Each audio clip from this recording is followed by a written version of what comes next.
There are two ways in which any government can proceed.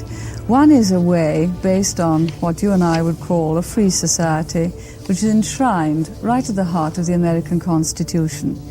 The other one is a way which allows only one view, both of economics and politics, in which almost everything is either owned or controlled by the state, including the media, including the ideas, including freedom of discussion and everything. There is no freedom of discussion. Now, between those two ways, the free society and the totally controlled society, there are, of course, variations. I think what we've learned in Britain is that we've gradually, over the last certainly 12 or 13 years, with perhaps a little interruption, gone slowly further and further away from the free society towards something else. At the same time, we've found, I don't find it strange, but some other people do, that we have stopped creating wealth. We've had a large number of increasing restrictions. And you've been finding two things. First, that we are more and more concentrating on redistributing the wealth we've got, rather than creating any more. To create more, you need a slightly freer society, and you need an incentive society. Naturally, when I see that happening, I look with very great alarm to societies which have gone even further left. That is, they've tried to redistribute even more and haven't had the incentives for people working hard on their own account, doing well for their families, and often then being able to create jobs for others. They've produced a much more prosperous society than we have. We fight on the beaches, we shall fight on the landing ground.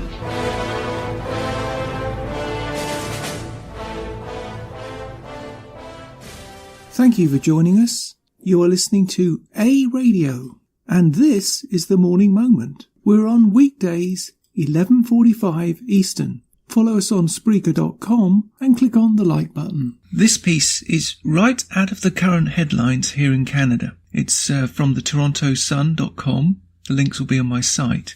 A Richmond Hill father and son have been arrested after cops allegedly confiscated hazardous explosive materials, along with an explosive device from a local residence. Now, I want you to bear in mind this is nearly a week ago. Last Thursday, today is Wednesday, York Regional Police began an investigation after receiving information regarding a suspect who is being investigated by the United States Customs and Border Protection, that's CBP, and the Canada Border Services Agency, CBSA. Detectives executed a search warrant Friday at a residence at Lariat Lane and located a quantity of hazardous explosive materials as well as a detonator device. This is shocking, said neighbour Jill Garisi. They have lived there 6 years and they have always been nice people, unquote. The family told neighbours they were originally from Iran. Garisi said, "The father is an electrician who not long ago helped me wire up her back deck with lighting. Quote, he also helped my husband with a fence," unquote. She added, quote, "We have had very good relations with him and the whole family," unquote. Piece continues. Ontario Provincial Police, that's the local police, and York Regional Police, that's the very local police, explosive officers attended the residence to ensure the safe removal of the materials. The hazardous materials had been removed and neighbours were temporarily evacuated as a precaution. Still remaining inside one shed on Tuesday were some bottles, tubes and wires, and even a microwave oven. Van in the driveway also has large piles of materials including wires, switches, consistent with what an electrician might have. Another neighbour said, wanted to thank the police for taking it so seriously. Quote, "We were told to evacuate because there were chemicals and that it is possible that they could explode," unquote, said a neighbour. "It's unnerving," unquote. Charged with possession of an explosive device are Maya Mohammedas, 18, and Reza Mohammedas, 47, according to the Global News. So far, the feds have not been called in. Public Safety Minister Ralph Goodale said the investigation is not related to national security. Well, there you have it. Ralph Goodale says it's nothing to do with national security. He's the Public Safety Minister. God knows what the heck that is. Let's hear him in his own voice. It's a local matter under the jurisdiction of the York Regional Police. There is no known connection to any issue related to national security.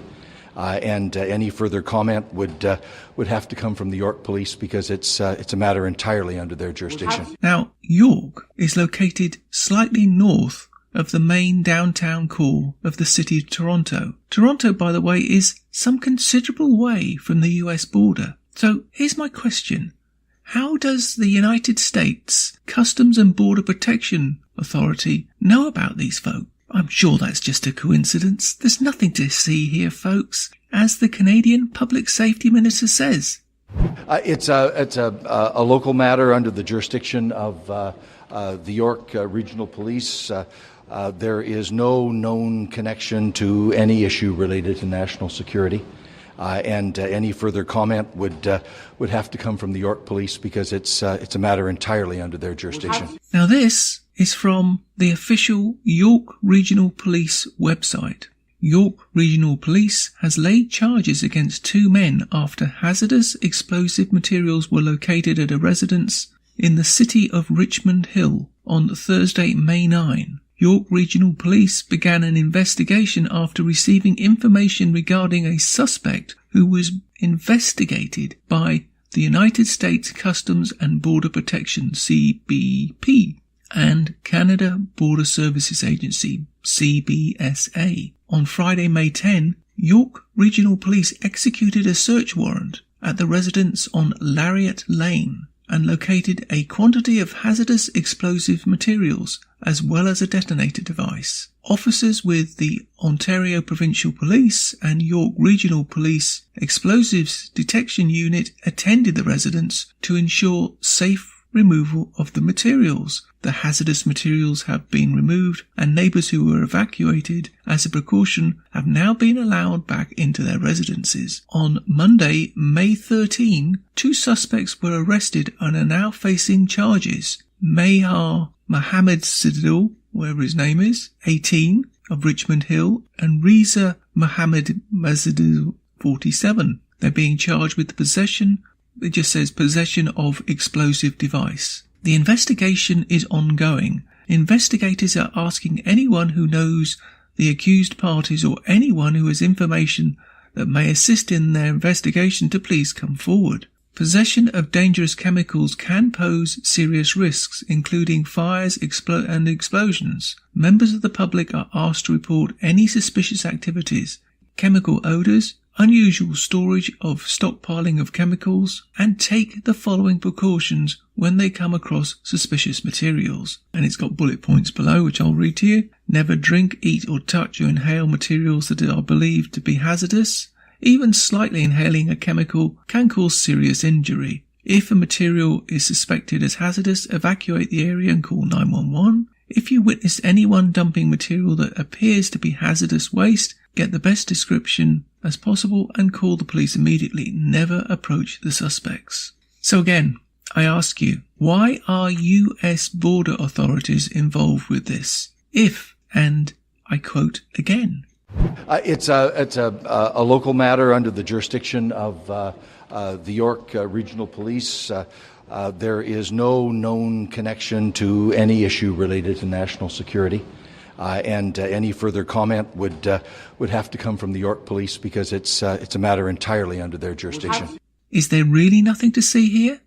Or is it a typical liberal communist cover-up to protect certain groups in our society? Because don't forget, in Canada, we're not allowed to comment on this because that's racist, bigoted, and all the rest of it. But you know what? If it looks like a pig, sounds like a pig, oh, I guess it's a pig. But we can't say that, can we? Perhaps the US authorities can shed some light on this, because ours certainly can't or won't. And why did it take so long to be brought to the public attention? Why did it take so long? They had to get their story straight, didn't they? How much more of this political correctness do we have to take in Canada? When are we going to stand up and say what something is? A terrorist is a terrorist is a terrorist. And the public safety minister is hiding behind laws passed by his communist government. Canadians should be able to say what they want to say. I can't say what I want to say because I would be arrested. That's not right in a free and democratic society, is it?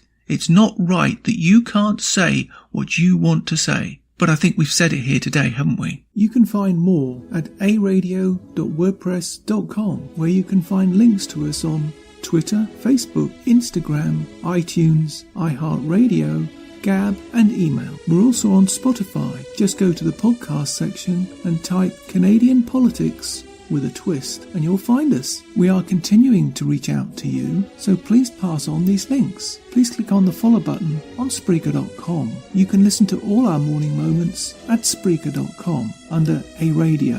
That's EHRADIO, A Radio, and click on the like button.